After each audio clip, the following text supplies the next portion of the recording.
But Acheampong camp at the 10cc to the woman say city depreciation near course our my Ghana muno. Yet to me can any Dr. Muhammad Bawumia FF with so no and I head of economics and another Dako Kufado. Abayana will be booing it to say city the ethical for moi na Dr. Muhammad Bawumia and that war ye.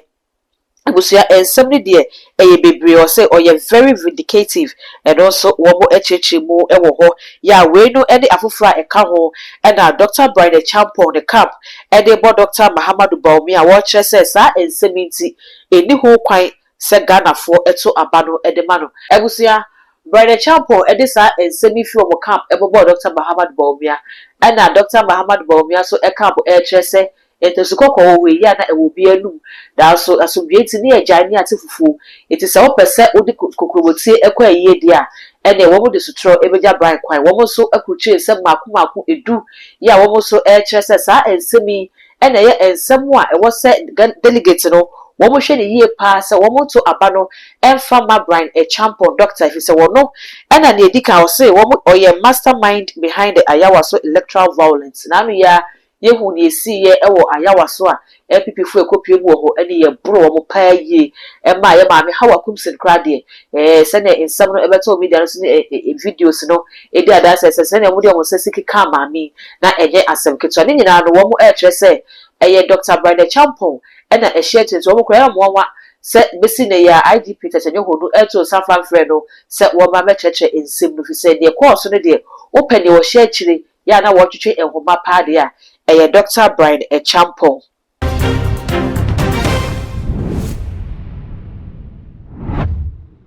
Abusia sabe de wudi wani ekopiemu ewo Dr. Muhammad Bawumia campa. Womo a ifri ho ba HC bibia dia da se campaign ya womo ye underground no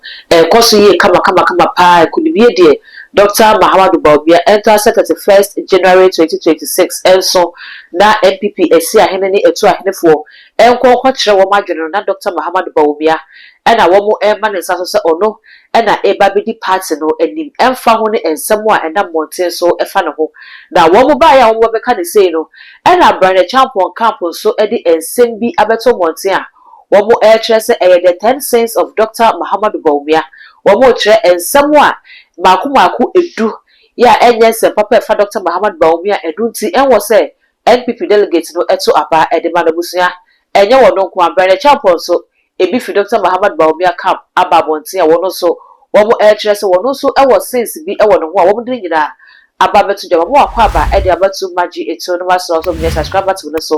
e de acha me na afi wo de bell no aka ho se ne be na upload bi to mpe only first person ya wo sa ebidi kayaka busia ye bebo edewura ensem num na sense a wa afanu mienu ede bo wo mo ho no ye nyabre ne adaje ne akekai ne nyina ede aba na afi ebre ne so na se delegate no etu ahene ne esi ahene fo no ekokokire wo mo adwene a na wo bo hu bebi a wo mo edi susan bo de hono wo de ebefa na sabre de ye hya ase a na abusia mesra wo se ye be hya ase ede free Dr. Muhammad Bawumia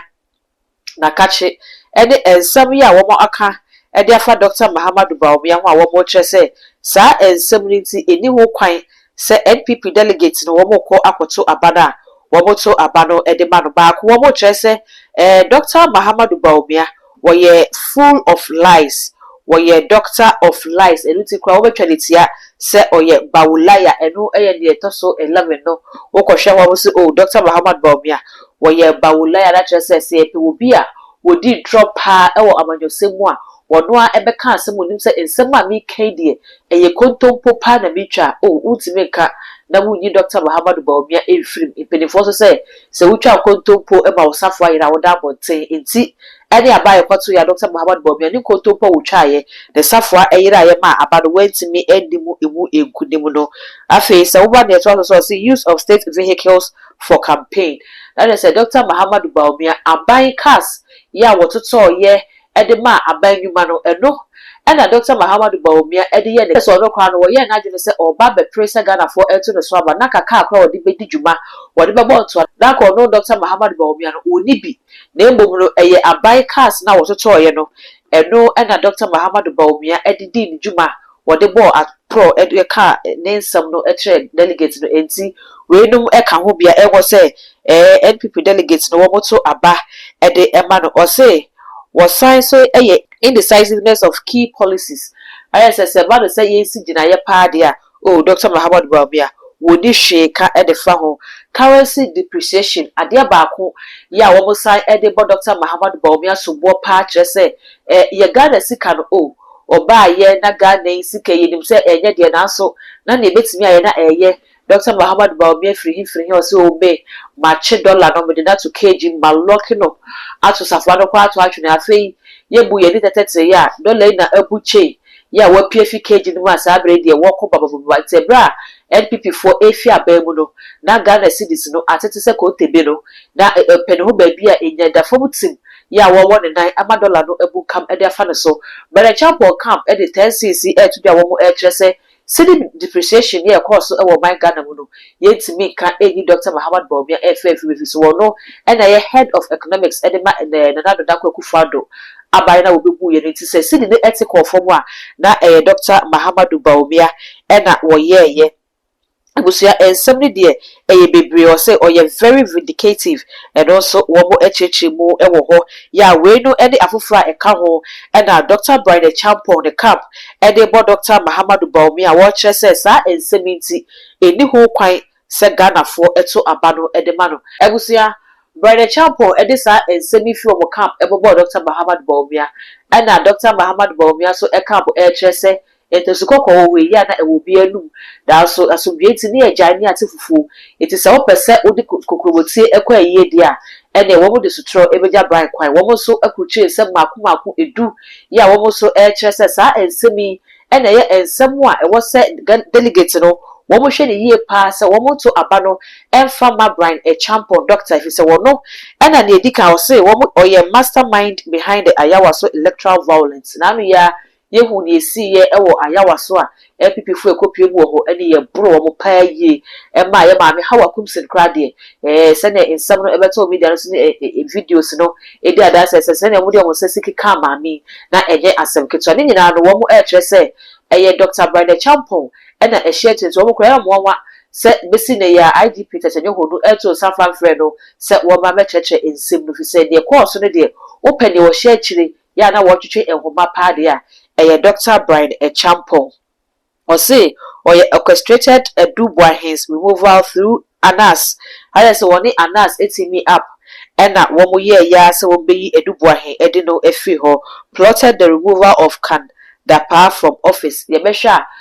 Bryan Acheampong ebe ye deputy defense minister. Aha, it's we say sa 10 signs ye wo e kire say Bryan Acheampong no say adepapa de wonimu ye wono de ko hye akiri e ma Kandapa ye no edini free ho a wontimi antoa na dwuma so or say sponsored the removal of certain MPs. Ye koto about 2024 no ewie ye no ye go say NPP MPs no dodo na na titito ya womo etimi ansan ama mepie mu e wo parliament biem ya eno no womo e kire se e Dr. Bryan Acheampong na sa ensem nyina wo hye kire ene oba MPP constituency wo hwe ni mu kyen na sa wo no wo hyeda enu angry hu se wo pie na betwitwa na nemwa o na wakobwo opponent no na yato abane de tia wo enti se ye hwe constituency sanka MPP elusi da afi 2024 abato no de womo lusu ni nyina womo e kire se ni nyina no eye Dr. Bryan Acheampong e de hye sa nsem no echi ema NPP for no elusi ye or say seized lands from innocent citizens without compensation. Dr. Bryan Acheampong obi a nokwasam ne se eba no japade de a obi pa ensase ene ade ene wo mo e kire se obi pa na abra Dr. Bryan Acheampong enya sa japade ni nyina no wo mo e kire se wa fa kwan paso ene eje ya wo jijiji free wo mo a mobrowafo ensem wo po obi a wonwe mobrowafo ho a wo mo kire se Dr. Bryan Acheampong ensase wo jijiji free wo sem nyina empatade mpo wentimi amfa amma wo si dan na nipa we otimi enya kukudro ba bonten ebe kire se wono ene wo pepa owo adwempa ede ma wo man Ghana ntino wo moto abano emfa ma no sa science ya wo mo keka kire se debi Dr. Bryan Acheampong wontimi emba bidi NPP amanyokodo anim enu ti se delegate no etie dia wo motie na sopam se obi asa entansan ebo no ne de enya ade wo se wo mo bakwan na wo mo eba bedi wo mo anim se flag bearer na we no no eya afanu ni efiri ho a eba honorable kana kopraku Acheampong fo de wo mo de enamase a ni nyina no eye underground campaign ya ekoso ewo NPP amanyoku ma sadwe de campaign no emu ayede yie pa na Ghana fo se ne wo mo eye eye omotuma gufia no mo horo no abonten no enutu omo ye ne se ya hetre sa dasam enter 31st January enru no na NPP fo age omani so na nsem ya wo mo keka edebo mo ebibi twemu a abra na eye ono mo kana kopraku Acheampong ene Dr. Bawumia mienu ena na hit no ejina wo montem no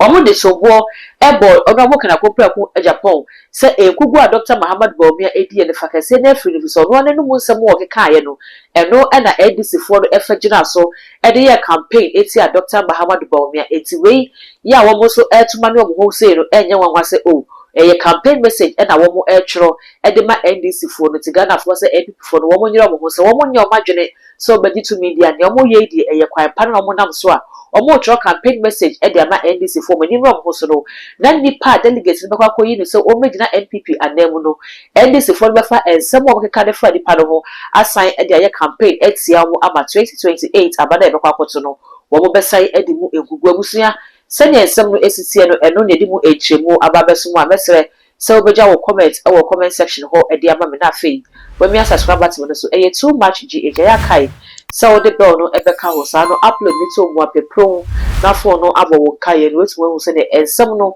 ni nyina esitie all the social media platforms so ko wa too much gh o subscribe na wa like na wa share na wo nwa bi so enye bi ahwe bi din e the dark code ye be se share